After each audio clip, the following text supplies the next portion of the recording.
Pete Holloway. I'm a retired financial advisor and a retired certified financial planner. And as always, it's my great pleasure to welcome you to On Money. Today, we're going to be visiting with one of my favorite guests, and I have a suspicion he's probably been with me more than anybody else. John Deskins is the director of the Bureau of Business and Economic Research at WVU.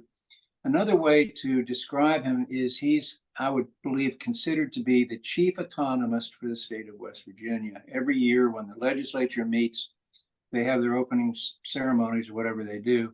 And the next thing they do is meet with John when he gives them a talk about how West Virginia looks overall and then sector by sector. He's born in Southwestern Virginia. He has a PhD in economics from the University of Tennessee. And this is his 18th year as a professor. And I want to thank you very much. I know how busy you are. The report that you deliver has to be something that you and your team work on all year. So I want to thank you for your valuable time. Sure, no problem at all. Happy to be here. Always enjoy talking with you, and I'm actually really honored to think that I might be your, the guest who's visited the most. That's a super cool honor. Not sure that's not no. Anyway, let's go through some questions for the audience. No graphs today, okay? It's just gonna be straight talk. What do you think is West Virginia's greatest economic opportunity or opportunities, and how can we capitalize on them? Sure. I think we have a lot of opportunities. I don't like to just say one opportunity for the state altogether, because we have to keep in mind, the state's very different from region to region. And so opportunities as well as challenges vary quite a bit from the northern panhandle to the eastern panhandle to the southwestern part of the state. So, it's all region specific. But for example, I've been talking about this for years. If we can ever get to the point that we aren't just simply exporting raw natural gas, but if we're able to develop a set of industries in West Virginia that take natural gas, break it into its various chemical components, and then use those chemicals for the manufacture of various other chemicals and in other items too, like plastics, for example, then that could have great, broad, widespread employment benefits for the state.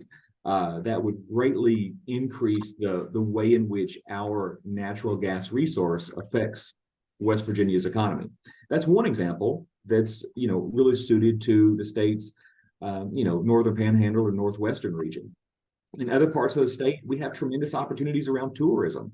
If you look especially kind of in the eastern part of the state, maybe instead around the New River Gorge National Park, or in other parts of the northeastern part of the state, there are abundant opportunities for tourism. And we have this tremendous population center in Washington, D.C. I think we have a great opportunity to do more to attract those people from that huge population center to vacation here and spend their money here. We've made some progress, but there's a lot more that we can do, I think.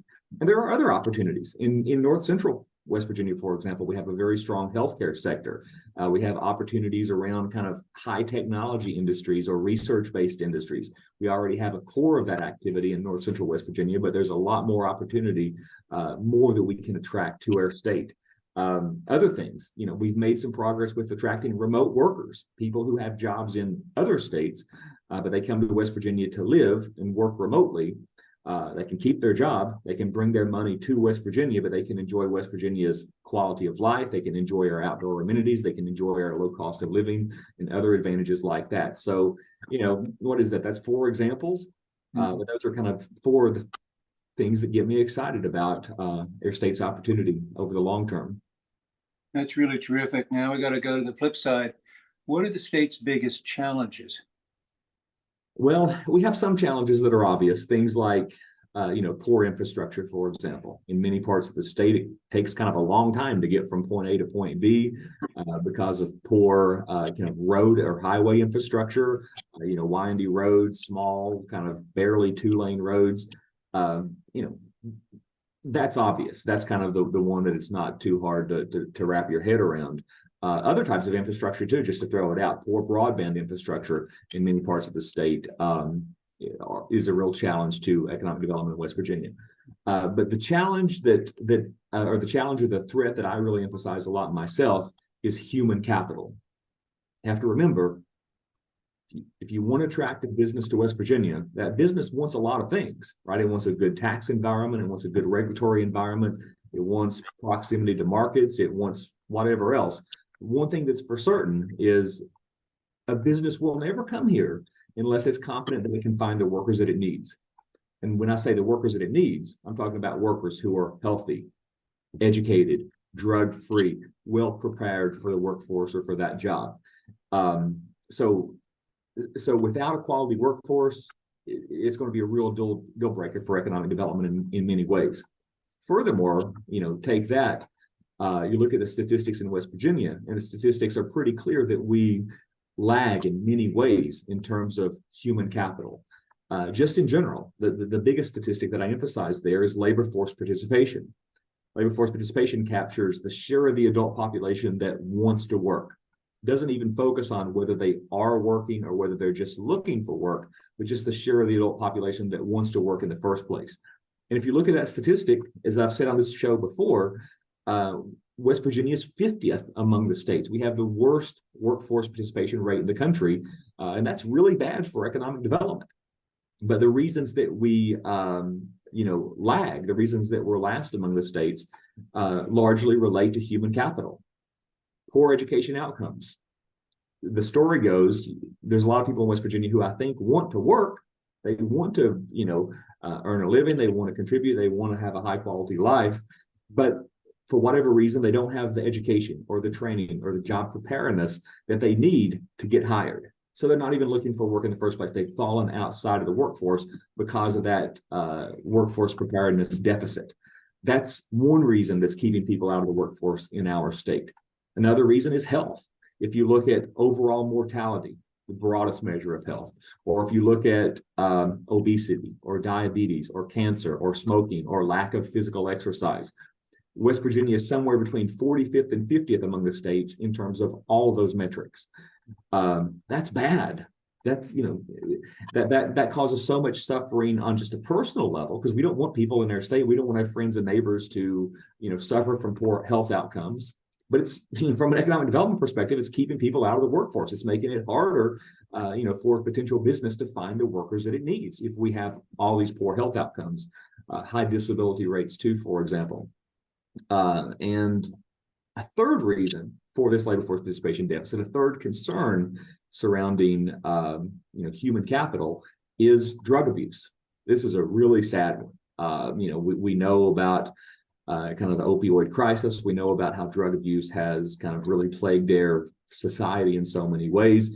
But if you look at the drug overdose death rate, perhaps you guessed it, West Virginia is worst among the states. We have the highest drug overdose death rate. It's tragic in so many ways. But just from a pure, simple economic development perspective, if a business is thinking about coming to West Virginia, if the business looks around and explores possibilities, if the business starts kind of looking into potential workers, and if the business sees high drug abuse rates, if the business starts testing people for drugs and sees a lot of people failing those tests, that's a major economic development impediment, and it's another reason that's keeping people out of the workforce. So you asked me about the biggest threat that I see.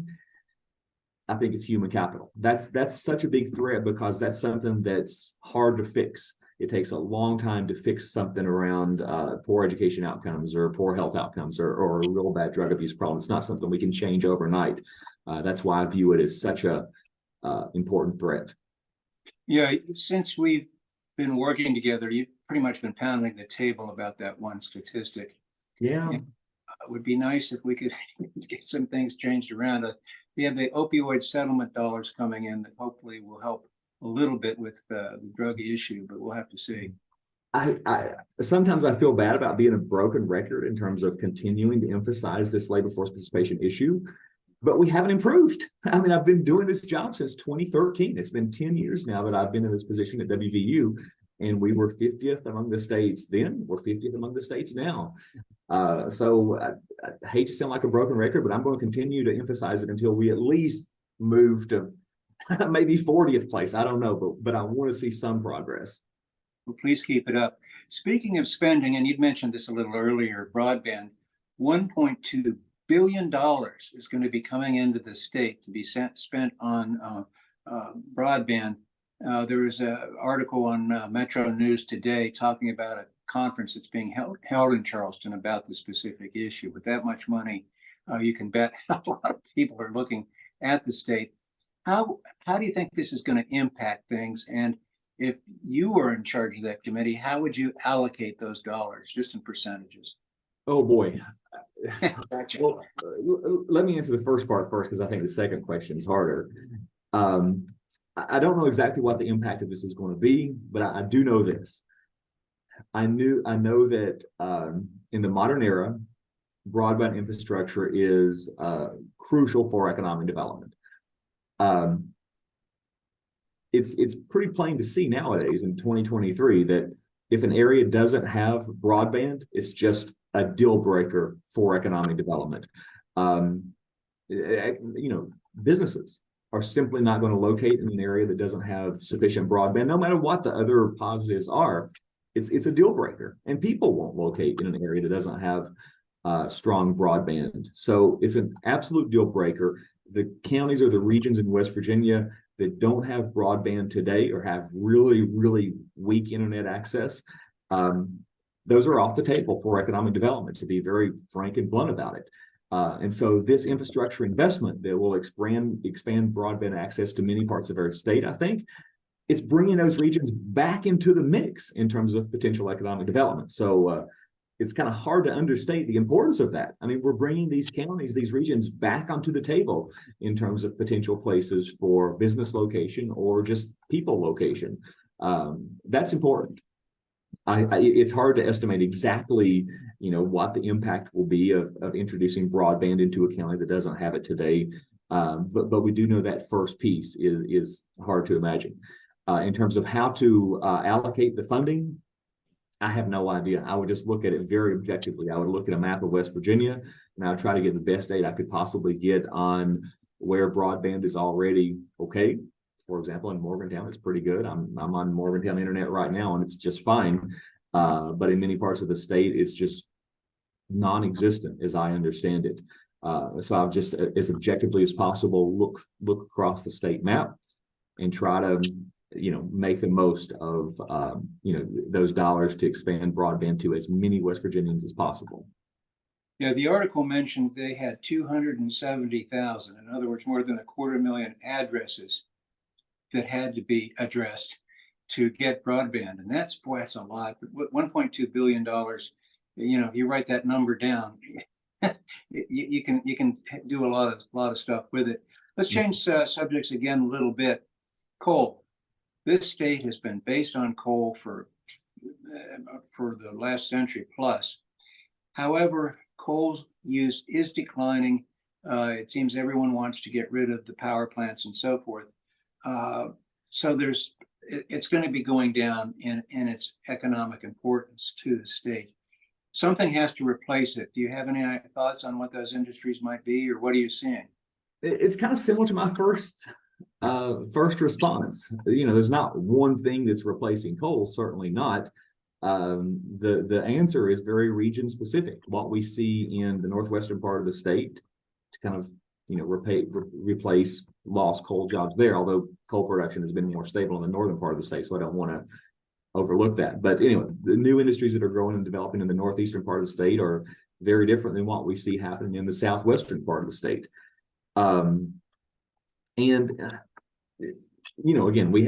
you go across the state on a county by county basis. We have, in several counties, we have a lot of new manufacturing jobs that are helping to fill the gap that was left by coal. In north central West Virginia, we have a broad array of industries that are growing and looking good that are helping to replace those lost jobs. And in north central West Virginia, especially, it's hard to put your finger on one thing that's driving the economy because the region tends to be more diversified. That's actually what you want. You don't want to be able to actually point your finger to one thing that's driving the economy, because you want a diverse set of industries that are all moving in the right direction. So you don't have all your eggs in one basket, you might say. So, it's very region specific in terms of the growth industries. But one part that I want to say is, in many cases, the areas of the state that are growing and adding jobs and kind of filling that gap are different counties or different regions altogether than the areas where the coal mining jobs were lost. So in some sense, it's kind of a misnomer to say what industries are filling the gap that was created by coal, because, if you have a new job in Ohio County, is that really replacing a job that was lost in McDowell County? I don't know. I mean, it may be on paper if you just look at statewide statistics, but really, we're struggling in many ways to truly replace the jobs that were lost in the hardest hit part of West Virginia, which is southern West Virginia, especially southwestern West Virginia. It's hard to create momentum in the environment that we see down there because of all the events that took place to kind of build this vicious cycle that makes economic development more and more difficult. No, I think I've done this with you before, but I'm going to I'll give my guests a magic wand from time to time. If you could wave that wand and change things in the state realistically, whether it be regulatory or tax or who knows what would you do with that power? Okay, I didn't know you were going to throw the realistically part in there. Well, no, you can't just say find gold mines. Yesterday, you sent me a list of potential questions just so I could kind of be thinking about the direction that you wanted to go. But I swear, I do not think you had realistic in that. Let's go with whatever your answer is going to be, whether it's realistic or not. Well, my answer was going to be twofold. The first is to fix the human capital problems. I mean, I said that's the greatest threat. That's the most difficult challenge that we have to overcome. So I was going to say, if I could wave a magic wand, I would fix those problems around drug abuse, around poor health outcomes, around poor education outcomes. If we could fix that, that would create so much potential, and that would open up West Virginia to so much more opportunity. And I would use my magic wand on that because that's the hardest thing to fix. Like I said, it might, even if we do all the right things today to fix these human capital challenges, it might be 10 years before we really see a big difference in results because of the nature of those problems. But another thing I was going to use my magic wand for was perceptions. We believe that West Virginia has, it's perceived negatively in many ways by people outside of the state. Some of those perceptions may be legit, but I think many of those perceptions are not legit and not accurate. And I think those perceptions in many cases may keep some businesses from thinking about West Virginia as an area to move to or to grow and expand into. And I think those perceptions may also, hinder people's willingness to come here and visit and engage in tourism in West Virginia and enjoy the New River Gorge National Park and our other outdoor amenities. And those negative perceptions may even prevent some people from moving here when they actually do find a good job opportunity in West Virginia. And those perceptions are hard to change too. So I was going to use my magic wand for these kind of long-term difficult challenges. But that would be my answer aside from the realistic part. Yeah, obviously there's a flight from the larger cities for a lot of reasons. And it seems to me that if you have a condo, whether it's in suburbs of DC or Salt Lake City, if you sell that condo, you can buy a pretty nice property in West Virginia and have change. Yeah, no, exactly. And think about this for remote workers. Think about this for potential kind of retired people who are looking to get away from the city and enjoy retirement. There's so much that we have to offer for those groups and for other groups. But I really think negative perceptions are one thing that kind of keeps people from really thinking about West Virginia and maybe buying a vacation home in the States, Potomac Highland region, or a retirement home or something like that. Yeah, the perception again, 3-4 years ago, Huntington, West Virginia was the epicenter of the opioid crisis. And we just don't hear that anymore. So kudos to whatever they're doing in Huntington. Mm-hmm. And the fact that it's not being repeated over and over again helps us. So yeah, that's a great story to share as as an example of some progress that we're making. We're not out of the woods yet, but we have made some progress. Well, I want to thank you, and I want to thank you for all the good work you do for West Virginia. What you point out, just generally with the grapes and so forth, is really fascinating stuff. And I'll be looking forward to talking to you sometime in January when you have your reports all in place. Again, thank you very much. Keep up your good work, and I hope you have a great academic year coming up. Thank you so much. Looking forward to coming back next time. Great. And Pete Holloway, we'll be seeing you all next week.